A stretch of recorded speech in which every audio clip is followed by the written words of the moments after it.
Srimad Bhagavatam 11.8.10 Anubhyas mahadbhyas sastrebhyah kusalo narah sarvatah saram adadyat puspebhya iva satpadah. Anubhyas mahadbhyas. Anubhya means smallest. Anu. Mahad is great. Mahadbhyas is the greatest. Sastrebhyah kusalo narah. So, a wise person, kushala is expert person, skilled person, sastrebhyah, from various scriptures. Narah, the wise person, sarvatah saram adadyat. From everywhere, take the sar, take the essence. Puspebhya iva satpadah. Puspebhya. Pushpa is flower. Iva, just as from the flower, satpadah. Honeybee. The honeybee has lots of feet. So, in a poetic sense, the number 100 is invoked and is referred to as a satpadah. Honeybee may not be exactly a centipede, but the pointer here is not numerical precision, but poetic allusion. And what is mentioned here is the honeybee goes to different flowers and takes nectar from them. And similarly, should a wise person. Here the Avadut Brahmana is talking about what he learned from various gurus, and he's telling here what he's learned from the honeybee. So, this verse can be an excellent foundation for interfaith, and not just for interfaith, but rather for transcending superficial external controversies and contradictions when we study scripture, whether be it the scripture of our own tradition or scriptures of others' traditions. The point is that actually sarvatah saram adadyat. From everywhere we need to take the essence and delight in the essence. So Bhaktivinoda Thakur in the Chaitanya Shikshamrit states that if we go to a place of worship of somebody of some other tradition and their God is worshipped in a way different from what we are familiar to, then what should we do? He says, rather than thinking, oh, this is a false God, as there are many religious traditions, especially the exclusive religious traditions speak like this. This all gods except the one God revealed in our scripture is a false God. So instead of thinking that way, here the Bhaktivinoda Thakur says that we should say that there is the same one God whom I am worshipping through my tradition, and he has manifested himself in a way different from what I am familiar with, and even different from what I may be able to comprehend also. But still, seeing how the Lord has manifested to extend his grace, I feel my heart attracted to the Lord as he is worshipped according to the system that I am familiar with. So there are three different things talked about. First is that we see this wherever God manifests. We see, however, in different traditions people are worshipping God, we see that as a manifestation of God's grace. So we don't see it as just, oh, I'm a Hindu and that they are Christians, or I'm Hindu and they are Muslims. No, we see then that this is also a manifestation of God's grace according to the level of those people. Now, although that is also a manifestation, that does not mean that we have to adopt that entirely or indiscriminatingly. No, rather, he says that we should stay in a respectful mood over there and contemplate these things. So, just as we can appreciate things from what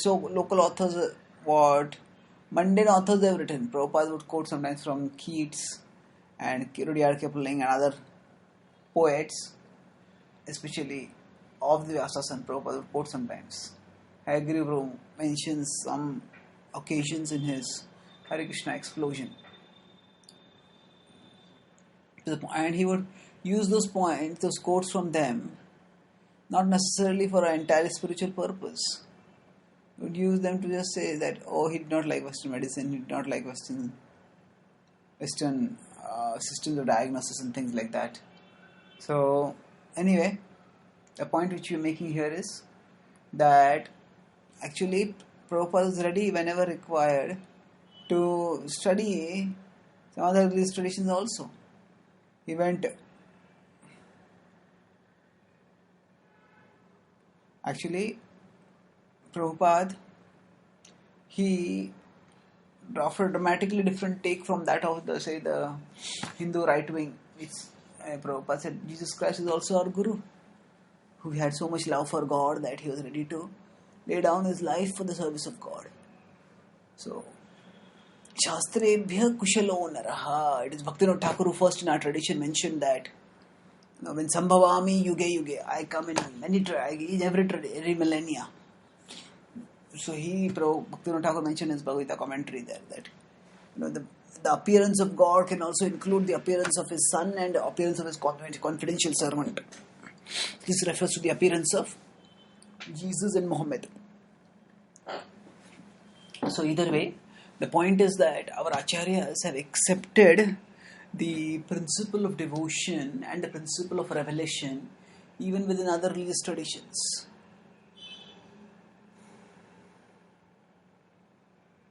So, what is the context in which all this is spoken? That actually the Avadhut Brahmana is instructing Maharaj Yadu, and he is telling that sarvatah saram adadyat, take the essence from everything. So now, what this means is not that we have to go out of our way to search various scriptures to find what their essence is. No, we focus on the scriptures that are revealed to us in our tradition, and from those scriptures we understand the essence. And whenever we have to converse with people who don't share our faith, then we can focus on the essence and try to share that essence with others. And often the essence is universally appealing if it is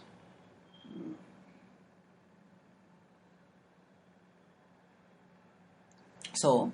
The key point is that we don't have to, although we don't go about reading other scriptures to find out their essence, but we understand the essence by serious study in our tradition.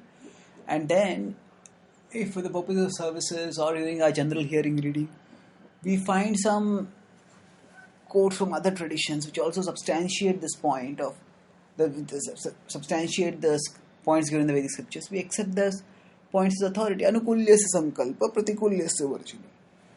So anukulyasya sankalpa. So for people who are say secular minded and want to be atheistic, to talk with them about the commonality of love and the commonality of work that we have. Ideal would be that if we work according to what we love to do, and that was what Varnashram actually did for society.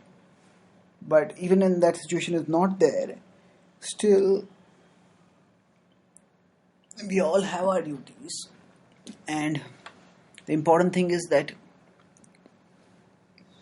we learn to stock on the essence. Otherwise, there is Bahushastra Bahuvakya Chitta Brahma hai, Sadhana Sadhya Sreshta na hai, Nishchay.